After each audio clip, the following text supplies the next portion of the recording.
15 sati i 20 minuta na drugom staju Hrvatskog radija. Dragi slušatelji, 9. Akterfest održat će se i ove godine u Zagrebu na Zagrebačkom velesajmu u kineskom paviljonu od 2. do 6. listopada ove godine. Kraj telefona je ovoga trenutka gospođa Danijela Moretić, organizatorica Aktera 2013. godine. Gospođo Moretić, dobar dan i dobrodošli. Dobar dan, hvala vam na pozivu. Budite ljubazni, predstavite slušateljima drugog programa Hrvatskog radija u drugom dijelu dana što je to Akterfest. Ovako, Akterfest je humanitarno-edukativna izložba akvaristike i teraristike. Ono što je bitno za Akterfest spomenuti da su sve izložci, dakle sve životinje koje će doći na velesajam su naši kućni ljubimci.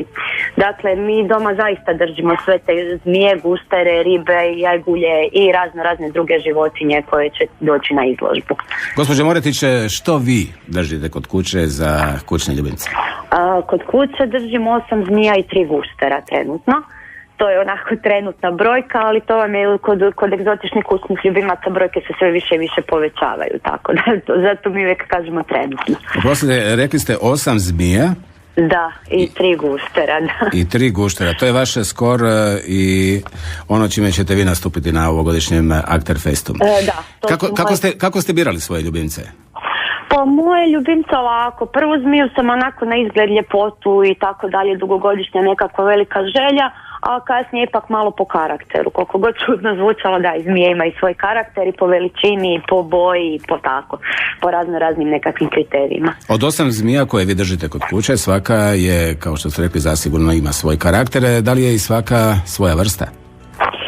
Ja isključivo držim različite, znači unutar razne porodice držim razne vrste, ali da, niti jedna vrsta nije ista, jer ja se ne bavim uzgojem, već su mi to zaista samo kućni ljubimci, pa mi je onda jedna od svake vrste čisto dovoljna. Koje su to sve vrste, ako nije tajna? Pa ima raznih, ima nekoliko boa, ima nekoliko pitona, ima mliječna zmija, ima kraljevska zmija i jedna štakorašica.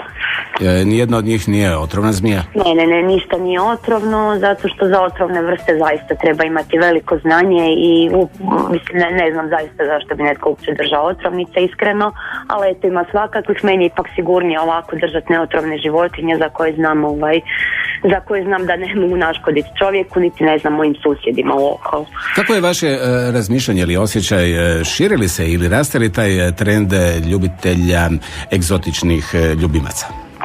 Pa kod nas je krenuo rasti, s obzirom da se ulaskom, evo posebno sad u Europsku uniju, otvorilo nam se i tržište i sad će puno lakše biti nabaviti te egzotične ljubimce koji su do sada zaista bili onako po pet shopovima jako mali izbor je bio ako niste poznavali uzgajivača osobno. Sad se doista osim otvorenja tržišta znači veliki je interes. Mi svake godine radimo izložbu, ali ujedno pokušavamo educirati građane, dakle da ne kupuju impulzivno, da dobro razmisle da li su u stanju imati jednog takvog ljubimca kod kuće. Da ga ne bi onda kasnije shvatili kada shvate da baš... Da, tipičan primjer je ona crvena uha kornjača koju po Maksimiru vidimo više svaki dan. To je onako jedan najčešći primjer, ali čisto da se sad ne bi počelo događati da se razne boje, pitoni, iguane šeću po susjedstvu, to zaista treba jako dobro razmisliti što se radi, da li se ima vremena i živaca, to su životinje koje žive neke 20 plus godina i tako da stvarno svi ukućani trebaju se složiti oko toga i razmisliti oko nabavke. Dakle, tijekom i ovogodišnjeg Akterfesta vi ćete posjetitelje educirati o pravilnom načinu držanja ovih egzotičnih životinja i edukacijom o pojedinim vrstama te kako se naravno obhoditi prema njima. Ali osim edukacije, gospođo Moretića, Akterfest od samog početka ima i izrazito humanitarni karakter. Tako je, znači pokušali smo nekako spojiti možda nekakve nespojive stvari, dakle sav prihod od izložbe mi dajemo u humanitarne svrhe. Ove godine smo dogovorili suradnju sa dječjim domom na Vrhovcu kod sestara Karmeličanki. Znači pomoći ćemo njima sa našim koliko bude prihoda, to sve ide njima. Znači taj spoj humanitarnog nam se nekako učinio najbolji, s obzirom da ipak na toj izložbi zarade se novci koje bi mi mogli zaista ulagati u organizaciju dalje, ali nekako svi smo tu volonteri, znači to je jako bitno spomenuti da je sve na volonterskoj bazi i onda je nama nekako najdraže svake godine iz početka se mučiti za ostvarenje izložbe, a dati najpotrebnijima zapravo toj nezbrinutoj djeci po domovima dati našu zaradu. Gospođo Moretić, kao što ste rekli, svi oni koji dođu na ovogodišnje Akter Fest imat će prigode uživati u egzotičnim, dakle kućnim ljubimcima. Budući da vaša izložba, vaš festival počinje 2. listopada, ima li još vremena za one koji bi možda željeli da dadu svoj prilog ili svog kućnog ljubimca na izložbu? Naravno, na našoj web stranici www.akter.org postoji obrazac koji se može popuniti za prijavu životinje.